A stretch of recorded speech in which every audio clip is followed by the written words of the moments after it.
Hey,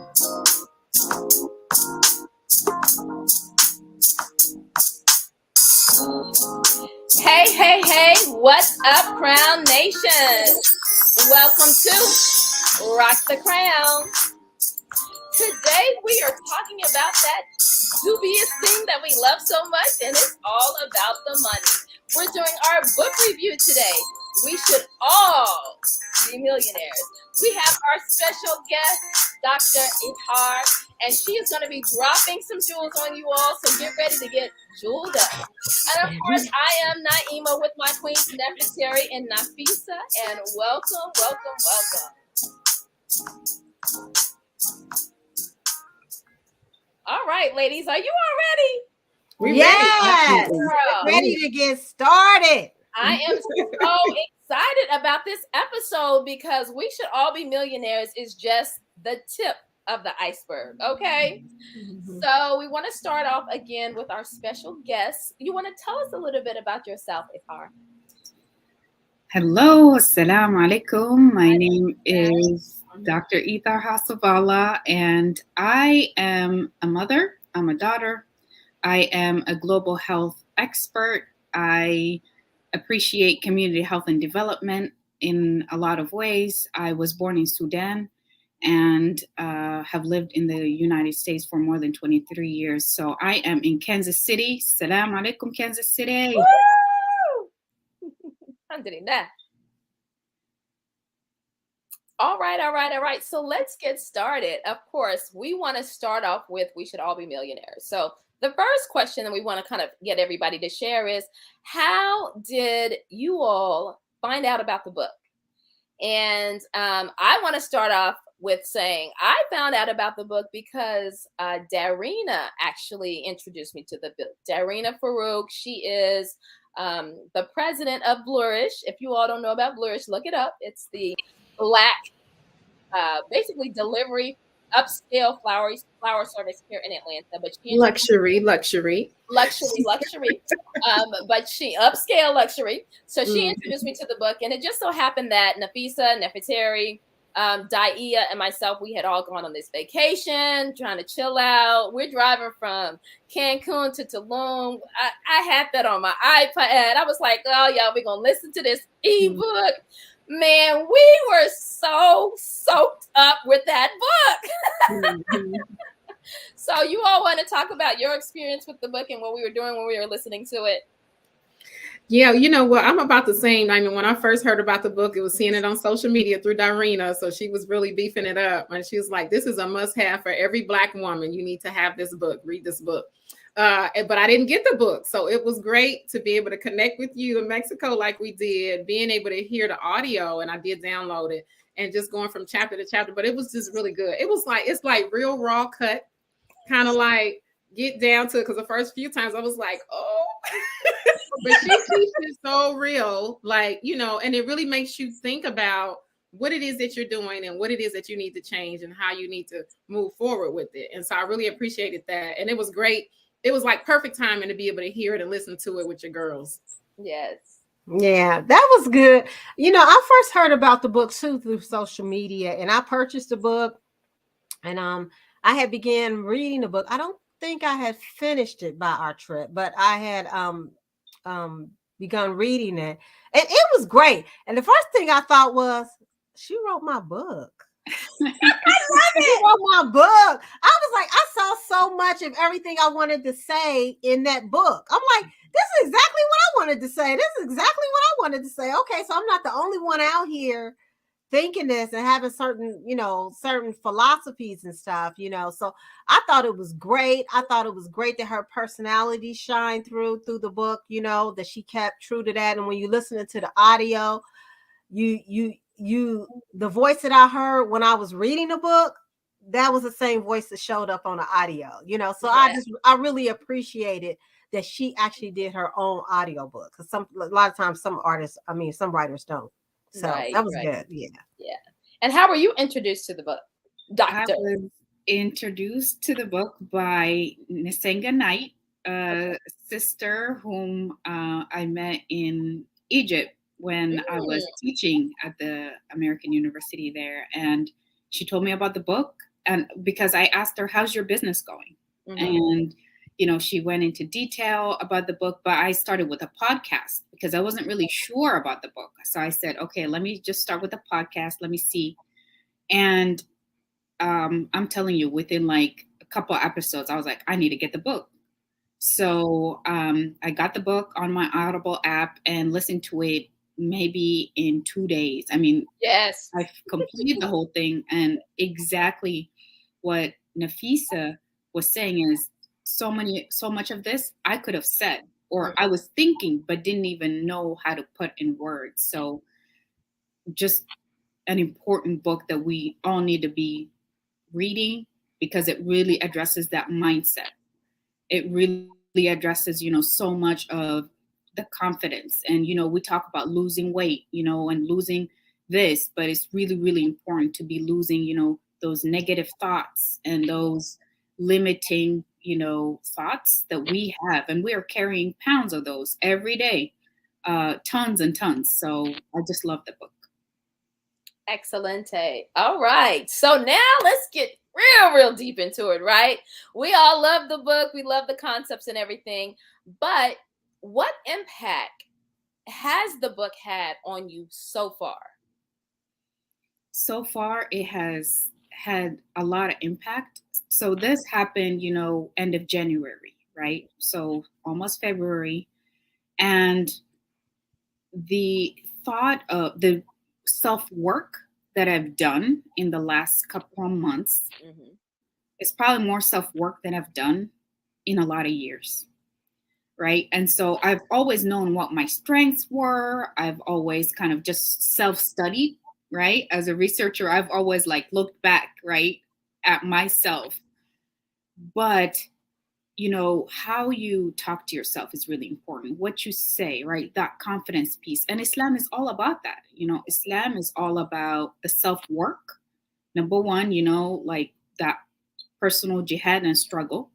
But then also for me, it was the community as well. And that's also, you know, from the Islamic perspective, who you surround yourself with, those are important people to you because you will be like your group, right? Your crew. And so I then, you know, did the self-work and started to take action immediately because I love data and I love, you know, taking my time and research. And does this really have an effect? And what is the outcome of XYZ? But I said, okay, how long am I actually going to be studying this, right? Like, so I said, let me just go ahead and take action. I already know what the gap is, right? In community health and development, the gap is almost always economical, and it's an economic gap. It is a pay gap. It is an equity gap, right? And I have had so many people in the last years come and say, I need help with my resume. I need help with my cover letter. How do I interview? Should I, you know, negotiate my salary? And I'm always like, yes. And so I said, all right, let me just jump in. So I jumped into the crew. I became a Schmilly. And, you know, with my sisters, I met so many amazing people and sisters who will validate what you're feeling and say, I understand. I was there. Here's how you can move from point A to point B, taking these specific action steps. And so to me, that is exactly what I needed. And I will say that it has just had a huge effect on me and in my confidence and in my ability to say, this is a gap. And here is how I could fill that gap, right? As a woman, a Muslim woman of color, you know, I don't see too many of us helping with the resume cover letter things. And just because, you know, someone volunteers in the masjid or, you know, does all of this work and maybe isn't paid for them, it doesn't mean it shouldn't go on your resume, right? And so there are just say that. Okay. So there are just so many things that people do in the community, that we do in the community, that we contribute, and that has a potential to really help uplift us in new ways. I believe everybody needs a resume. The stay-at-home mom, you know, even if you're retired, because this is a document that will tell you alhamdulillah, these are my contributions to society, Mhm. even if I didn't get paid for them, right? So I'm all about just uplifting people, the self-work, right? And also I want us to be able to make more than millions of dollars each, because then we can put that money back into the communities and create projects and just uplift everybody. And that to me is important. Excellent. Anybody else want to share? Question on when you became a Schmilly. Tell the audience, like, how do you become one? How do you become one? All right. So, yes. So, after reading the book, I went to hello7.co, got on the list, and it took a while because there was no opening at that time for new Schmillies. And so it took a while. But I did send a long email about why I should be in the group, or why I need to be in the group. Okay, so you can stand out. Yes, and I received a response back like, yes, you do have $1 million story, and just wait, okay, just wait. And I waited, and for a couple of weeks, and then I was in the group, and which means you have access to modules and classwork, but then you also have access to a private Facebook group as well. But then within that group, there are many other groups. So we have this Muslim Shmili group, right? Yes. We hang out and talk about our businesses, and also talk about how do we move from point A to point B. Here are my challenges. Here are my wins. Celebrate with me, right? And that is how you Awesome. become. I love it.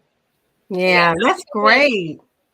I think I'm in about maybe 3 different Schmilly groups. So I'm the Atlanta Schmilly group, of course, the Muslima Schmilly group, and of course the group in it overall. And one thing that I love so much about it, of course, is when you talk about the squad, right? Your team. We'll talk about that a little bit later. But when you're talking about being around specific women, and whenever you come together and you all are talking about business and money, you don't have to do a whole lot of explaining. It's not, like sometimes you get around people, it takes 20 minutes to explain to people why they need to understand your concept. But when you're around women who are in this group, it's not like that. It's like, oh, girl, I get it. Yes, yep, right. And if you have any challenges, they're able to say, you know what, this is what we did. This is what I did, blah, blah, blah. So many different resources. I'm talking about people who are making multi-millions that will be able to, you can reach out, touch, ask them questions, ask them their advice. And just because so many different people are doing so many different things, everyone's advice still can help you move to the next level. And so even though I became a member in the group in like July. But it wasn't until recently that I actually really started participating with all of the courses and stuff like that. So that's what I've been doing. And I need to make sure that I'm continuing to participate with the courses so I can level up. Okay. But I'm encouraging my girls here to make sure you all get in the club as well. Okay. Yeah, I'm currently not in the club. It was a great book, and when you talked about what effect it had on you or how you have benefited from it, what I really liked about the book is that there was this focus on income and making money. A lot of times we know you love that, Nafisa. That's my topic. That's my topic. Yeah. I love that because so much of the focus is number one on either shaming you that you even trying to pursue money or have money as a focus or have money as a goal. It's this a lot of the shame surrounding dealing with money, and it's also a lot of focus on saving money and getting rid of debt. I mean, you hear so much conversation about that. And I'm not saying that those aren't important aspects of your overall wealth strategy. But to me, the focus should be on making more money and generating more money and how to do that. So what the book did for me was a confirmation, like, finally, somebody is putting income at the front of the line. Like they putting income at the front of the line. So I really like that aspect. And not only that, but I think it really truly speaks to us as women in Islam. Yeah. When we talk about the example of Muslim women and just women in particular owning their own existence and destiny. And when it comes to money, being financially secure and you owning that in your own right, in your own space, and not always thinking or depending on someone else to do it, right? And having the knowledge to be able to do it for yourself, right? And that's okay. That's Islamic. That's in the tradition of Khadijah. I mean, you don't even have to go anywhere else, but just go to Khadijah. So I'm like, look, if we're really trying to be, apply Islam in our life, or we're really trying to apply the Sunnah in our life, you got to be on your finances when it comes to, you got to be on your business. If you talk about Khadijah being your example. Right. So, that's what it really spoke to and really benefited me. I have not joined a group yet. We'll see, but I get a lot of vibes. We'll see. Right. But yeah. So that's kind of like that was just confirmation for me. I really love that. Inshallah.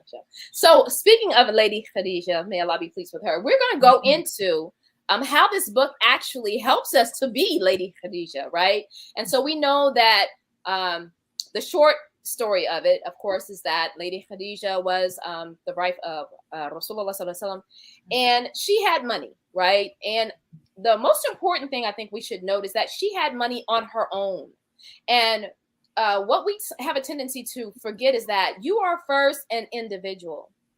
And as an individual, you have to be able to make your own money for yourself. And then you can add people to that component. And so I think that one of the unfortunate things that I think sometimes we are taught in Islam as women is that, your husband is the maintainer and protector. He makes all the money. You kind of, he can give you an allowance, things like that. No. He is the maintainer protector.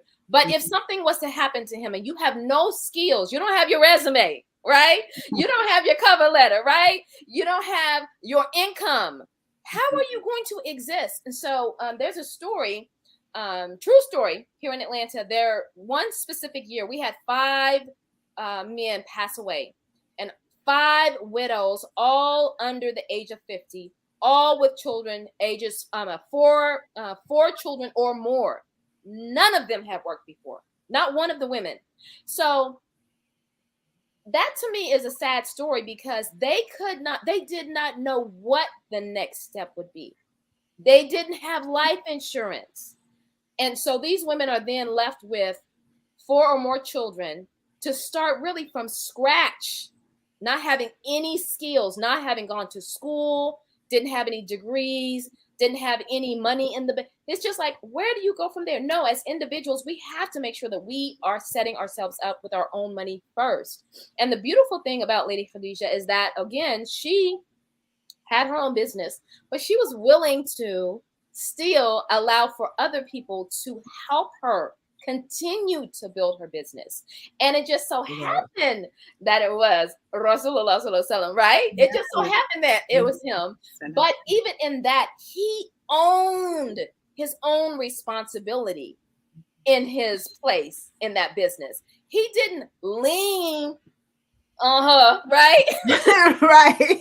Our responsibility, right? Because this is what we hear. We hear the brothers like, I need me a Khadijah. Why? So that you can own your responsibility or so that you can lean into her responsibility. So it's like 2 different things. We really need to talk about. This is an important topic we have to talk about. Beginning from our young women and see what are we actually teaching, and what are we teaching about being not only women in the home.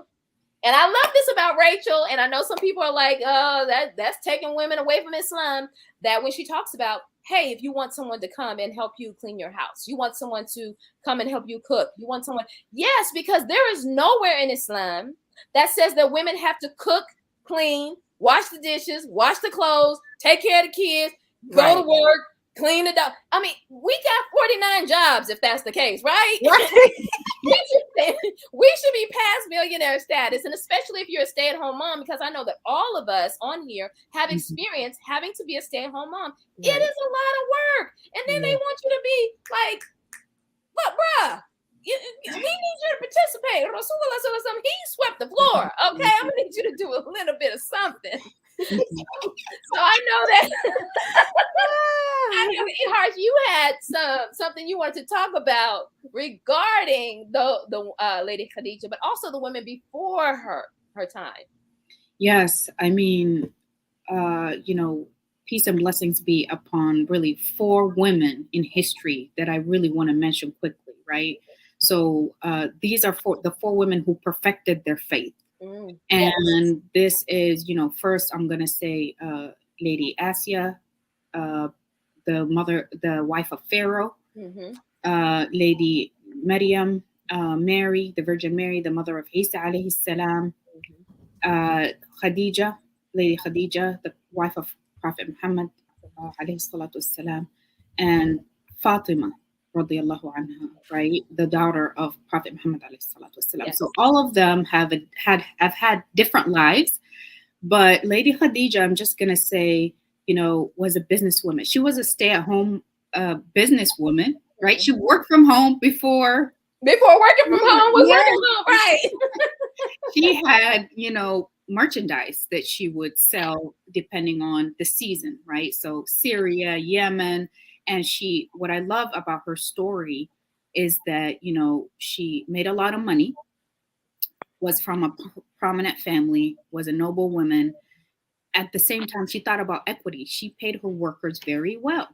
And she had always looked for workers who were top notch in terms of honesty, trustworthiness, So inshallah, when Hasabala Consulting is that multi-million dollar company, say that. I will be looking for trustworthy and honest people, because you could always teach the skill. And I keep telling people this: don't worry about, having learned XYZ, software, because I could teach you that. But are you of good character, and can you be a good learner? Right. Exactly. That's what people are looking for. So don't worry so much about the technicalities. But Lady Khadija radiallahu anha, she funded so many community projects. She was able to feed the hungry. She was able to, there were couples who wanted to get married and had no money. She funded their weddings. She just did so much good in society. And what I love about her is that, she would perfume the coins before she would give them to those who need them, because she said, this is going back to Allah. No, I'm not doing anybody a favor here. They're doing me the favor. They're giving me the opportunity to give back. And so the most important thing about Islam is go ahead, go make that money, a lot of it. Go make a lot of money. Okay. Right. And at the same time, make it the halal way, right? Have a halal business, make it the halal way, and also give back, in ways in which, are pleasing to Allah. And that's going to be the most important thing. So my why, my parents, they have sacrificed so much so that my siblings and I could live out our dreams. Right. I have a daughter I'm trying to raise. I've got family all over the globe. Those who are biological family members, right? Like in Sudan, but also those family members whom I chose to be family, right? The Sudanese community. There's so much we could do as a society to lift up, each other as women, as Muslim Black women, all over the globe, and, benefit societies in ways that we never thought possible. Yes. And so something else going into community, I know everybody was kind of speaking about like money and community, thinking about like when you have more money, the community has more money, specifically because studies show that women in general are the ones that give the most in charity because we're generous. Okay. Right. So when you see a woman, like, again, my husband and I were having this conversation actually yesterday about how in the Quran and in the Bible, how, and in the Torah, it gives the example of mothers, single mothers, right? But you don't see any examples of single fathers, meaning that single mothers, they're going to get it. Okay. They're going to get it regardless. It doesn't matter. Right. So he was just saying that, like, he was saying that the society downplays the stress of the Black man. And I was saying that, well, the stress of the Black woman is high. because 80% of Black women are overweight, and they're overweight specifically because they can't modulate their what do you call metabolism, right?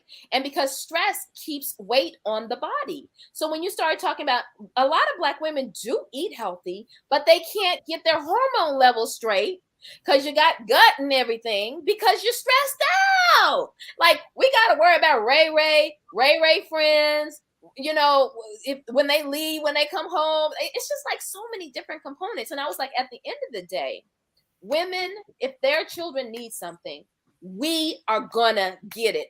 Period. Right? It's no, and he was just saying that, like, Black men are like, if they feel the pressure, they gonna get it, period, but it ain't gonna be the same way. And I was like, it doesn't have to be that it's illegal or something, out the box, because women don't do that. We don't think like that. It's like, nobody is like, girl, I'm about to go rob this bank this week. No, nobody's saying that. You know what I'm saying? Like, we get it, period. And so it's an interesting conversation. What do you all think about women and community and how that affects us when it comes to money? As you were talking, Naima, it really kind of took my mind back to Mary. And even when she found out that she was carrying, and the message that she got, like, don't worry, and Allah's gonna take care of you, and grabbing hold of the trunk tree and the dates falling down, and it's like Allah just provided, and like, this is a mom to be. And it's like, and I think that that's the way it is with us as African American women. When you have your faith and you believe that no matter what, that God's gonna take care of you, even if a man is not, that's where that comes from. It's like you have that strength to just move on, and not to downplay men, because I know there's a lot of good men out there that are doing great things. Right. But I think that that's the thing. It's like, no matter what. And a lot of times it's like, you're not by yourself. You've got one child, two child, 3, 5, 6 kids, and you're trying to figure it out. Oh yeah, that was me. And you're trying to figure it out. But it's like your faith in God, and then your support system with the, we talk about community life and family and friends, because a lot of times we may say we're doing it by ourselves, but it's like we are, but then we have all of these different things that Allah is sending our way that is providing for us to help us get what we need. Yeah, beautiful, beautiful, beautiful. Love that. Yes. Yeah. And I think too, the beautiful thing about it is that we, particularly as African American women, we've done a great job of surviving, right? Surviving, making sure everybody else gets whatever they need, and all of that. And I just think we need to just I don't want to say up the level of our expectations, because we're capable of so much more. Right. But I just think focus a little bit more on becoming more financially astute, right? Mm-hmm. So that we're able to use our money for more than just surviving. Right? Yes. Getting money more for just surviving, so that we're actually figuring out how to grow our money, and not just make sure that everybody is taken care of without really planting the seed of growth of money. Right. So I think that's kind of needs to be our next shift. And I'm seeing it a lot, right? I'm seeing a lot more women, a lot more African American women, and a lot more Muslim women start to really focus on money and increasing their wealth, and trying to really put their minds to figuring out how can we really increase our wealth so that we have more money. Because the truth of the matter is, when we get more, we do more. Yeah. When we get more money, yeah, we don't stop giving just because you become a millionaire or you get to me. We don't stop giving of ourselves. Right. We don't start giving to our. As a matter of fact, we're able to do more. Yeah. Right. Mm-hmm. Even when you think about the first Muslim woman that built, I think, the first university. Mm-hmm. Yeah. Right. I mean, like, the more you have, the more we do. Right. That's just how it is. Yeah. So I definitely think that more and more women are definitely in the community, whether you talk about the Muslim community, the African American community, are really moving more towards not just having the goal of having a career, but having the goal of increasing our net worth and increasing our income and what our money does for us. Yes. Excelente. So at this time, I have invited another Schmilly to the conversation. This is Tia. And Tia when I first met Tia, I had reached out. You know how you help a Schmilly out, ask a question. Tia was like, oh, girl. No. So we did she talked to me about my business, what I need to do, right? And literally, when I tell you, we haven't even known each other more than 6 months, she has moved up in the group 3 levels from H1 to almost H4 now. So I'm going to bring Tia on. Hey, girl! Hey! Hey, what a surprise! Yes, I had no idea until the last minute, so I didn't. I know. I sent her a message and I was like, "Oh my God, I have to have you on because my spirit keeps saying you need to invite Tia. You need to invite Tia."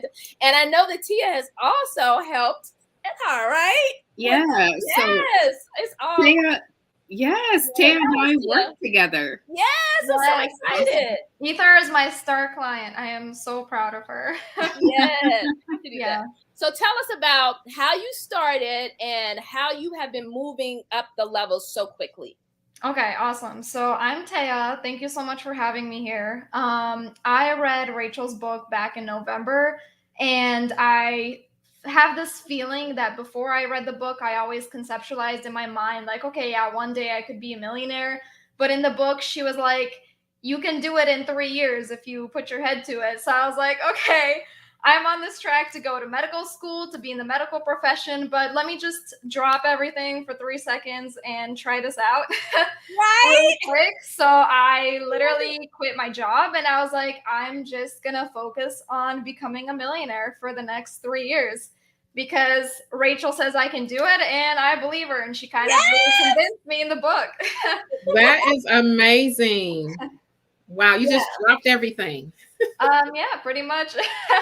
I'd been a paramedic for 2 years in Yonkers in the Bronx, and I really loved the job, but I really hated working for someone else. So I was like, okay, this is perfect. I'm going to work for myself and see if I can generate my own money.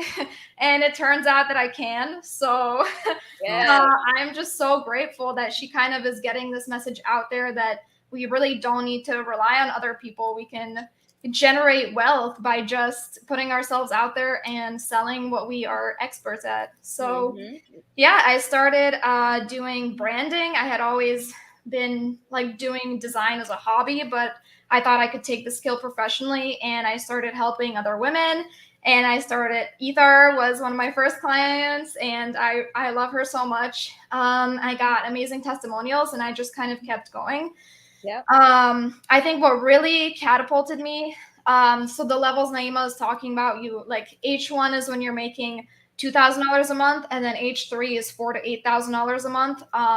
So what really catapulted me to H3 was I did this 10K in 10-day challenge, which is one of Rachel's signature challenges in the club, and I had 4 other Schmillies hold me accountable.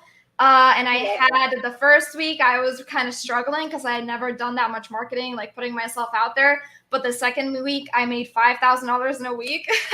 And I was like, wow, I can't believe this is even possible. I've been saying it all along. So I just kind of believed in myself and put myself out there. I got referrals. I got tagged in the group for people needing my services. And I just closed those sales calls. Like, I came on with confidence. I didn't let imposter syndrome stop me because I know that I know what I'm doing, but it's hard because I kind of transitioned from a completely different field. So it's not like I have 20 years of experience behind me. I literally just had my skill and my confidence, and that carried me along. And then very recently on Friday, actually, I had a client. We had a $500 brand strategy session, and she made a $1,200 sale an hour after our session. And she sent me this amazing message. She's like, Taya, thank you so much. I saw it. I was so happy for you. Thank you. You were like, oh, and that means my services are going up. Yes, they are. So yeah. I love that. I love it. I love it. So it's always great to actually hear people who are actually moving up the ladder. And because, everybody's like, oh, well, I don't really have a story. Yes, you do. You have a story, just because it's not necessarily automatically dropping in the bank. But even if you can say, you know what, my mindset has changed. And because my mindset has changed, I know that I can make that money. And so I know one thing, she's like, you are a millionaire. You talk like a millionaire. So, girl, yeah, I am still working on my millionaire status. You'll get there.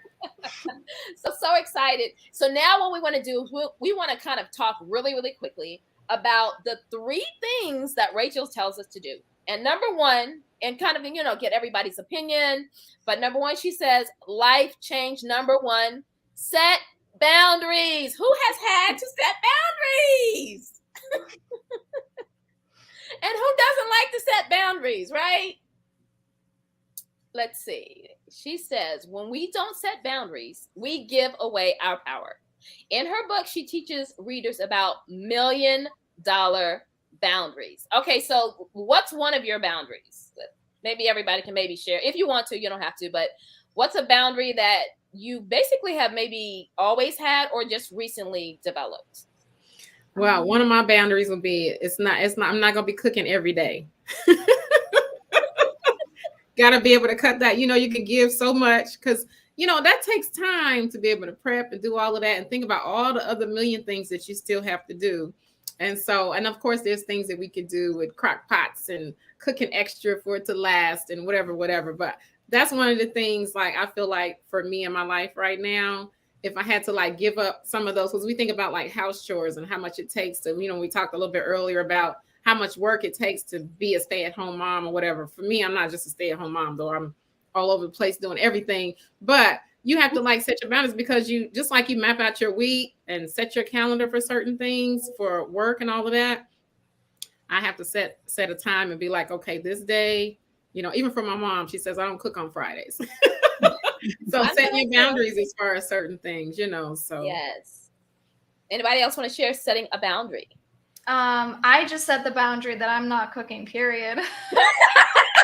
When I started this journey, I was like, I will not be stepping foot in the kitchen, and I have not since. Okay, so did you hire someone? What did you do? What do you do? Oh, you just change your language from I can't to I don't. I don't cook. Sorry. I just don't cook. I love it. Okay, so I got a question. Okay, so is it just you, or do you have children? Do you have a husband? No, it's me and my boyfriend. And your boyfriend, okay. He's always done more of the cooking, but now he's doing all of the cooking.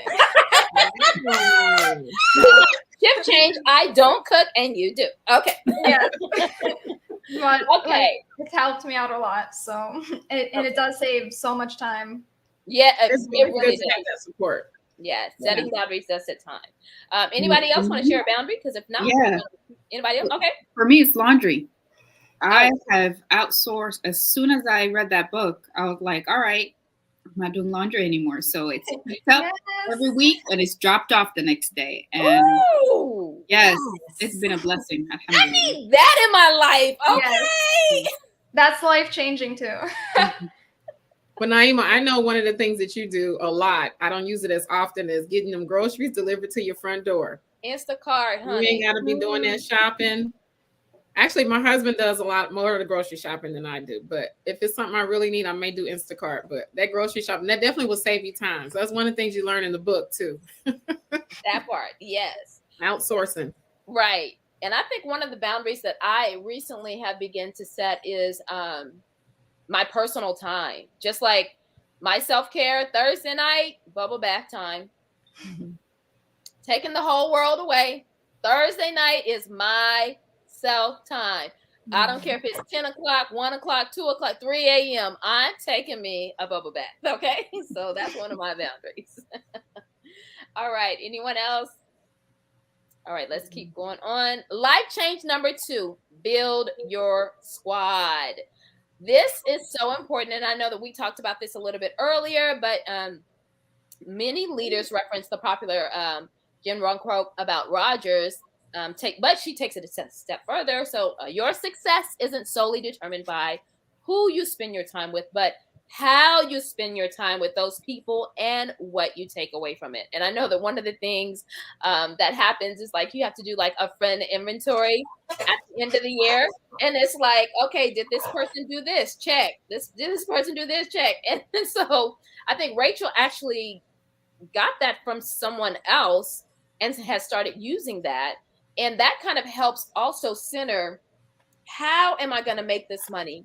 And with whom am I going to associate with? Because that is a big part of also how you feel about yourself and money. So if you're hanging around people, every time you want to go somewhere, it's like, oh, no, I can't go. Oh, can't afford. Let's only go to McDonald's. Let's only do the lower. No, we won't be doing anything fabulous. Okay. So you got to think about all those fabulous things. So Tia, how many people have you added to your squad lately? Oh my gosh, so many. I add people every day. I mean, I just use that group to network a lot. I set up coffee chats with people and I introduce myself to like between 5 to 10 people every single week. Wow! Yeah, I have 6 coffee chats lined up for Monday. Like I am determined. Like the networking, that's kind of been the lifeblood of my business, really, because people, even if they don't need my services, they always like refer me. And I've also, from a coffee chat, gotten a collaboration with a Schmilly. She does marketing. Her name is Renee Sarant. And we now have this like $6,000 offer that we're selling, this launch branding and marketing VIP day. And we're marketing it to other Schmillies who make like over $100,000 a year and want to scale to 500,000, and they need these branding assets and this marketing blueprint to help them get there. And that was from a coffee chat, and we have sold one of those packages. When's the next coffee chat, honey? Because it's Ramadan, but I don't need to drink coffee to be a part of that chat. Oh, I don't drink coffee. I guess that's just what they're called conventionally, so I just go with it. I'm always like reaching out to people like, hey, I love what you do. Can I hear about your business? Do you want to get on the coffee chat? And then I just kind of add them to my Rolodex. And I'm always like, if I need their services, I know they're there. And then if they need mine or they know someone else who do, they refer me. And those referrals, those are like 4-figure referrals. So that's what I'm talking about. I love that. Okay. And Edhard, do you have your logo? Yes. So that you can show us maybe really quick. Because Taya, didn't you do her logo? I did. Oh yes, honey. I'm telling you, it's some vibes going on in here. I can pull it up. Okay, am I allowed to share screen?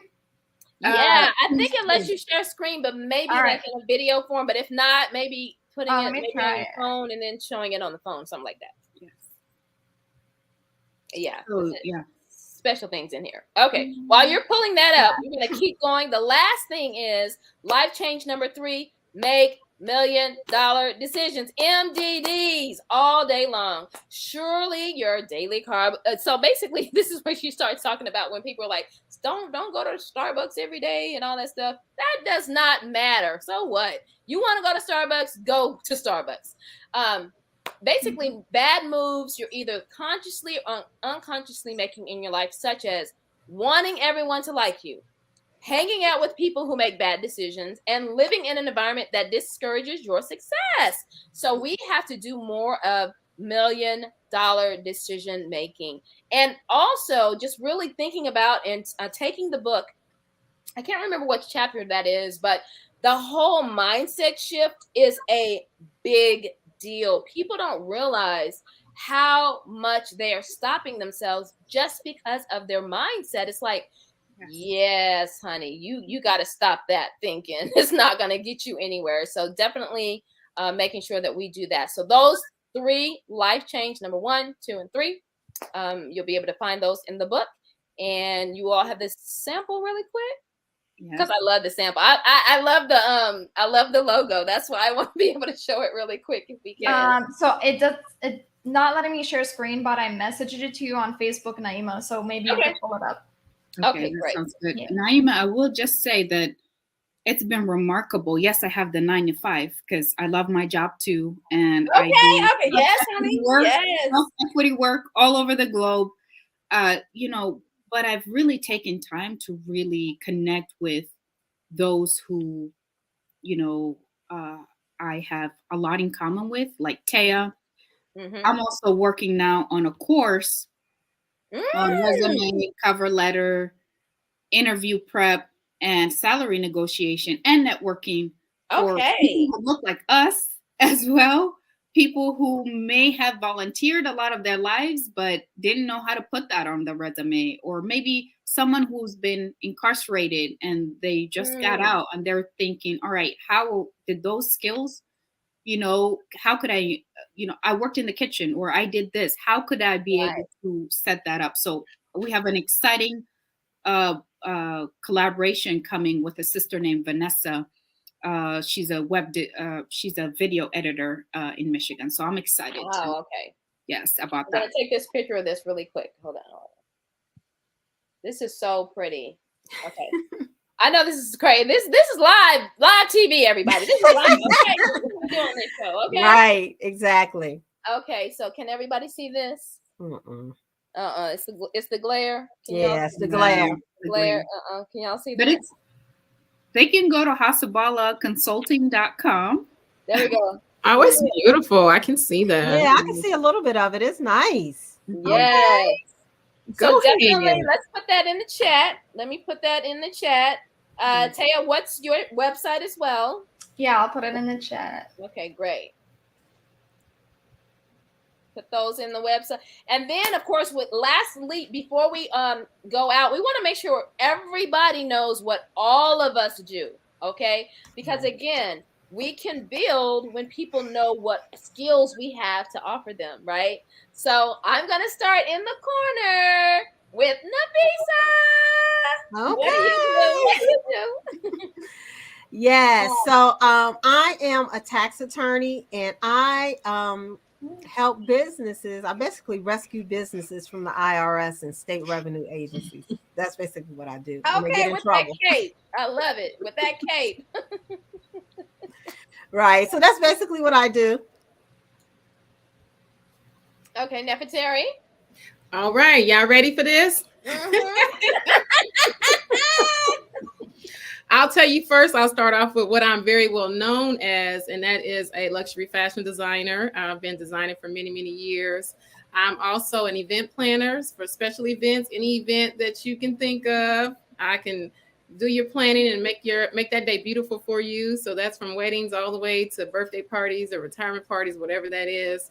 As well as I am a financial educator, teach people on how to earn money, make money, invest their money. And I really enjoy that. And lastly, I kind of put my toe into the real estate. And so I really do enjoy that as well. All right. Can you all put your websites in the chat so that I can put them online for everyone? All right, Taya, tell us what you do. And Yes. Okay, so I do brand strategy and web design services, and I help women-led small businesses with their market messaging and their design, of course, and their website. I especially really like creating sales pages, and so due to that specialty, Renee and I decided to shift to specifically business owners who are launching. And as part of our package, we offer like the sales page and a launch logo, and then the marketing blueprint, marketing strategy for you to launch your next flagship offer. So that's what we've been up to. okay, excellent. Awesome. And Dr. Edhar. So I am the CBO, Chief Brilliance Officer at Yeah. That's right. Love it.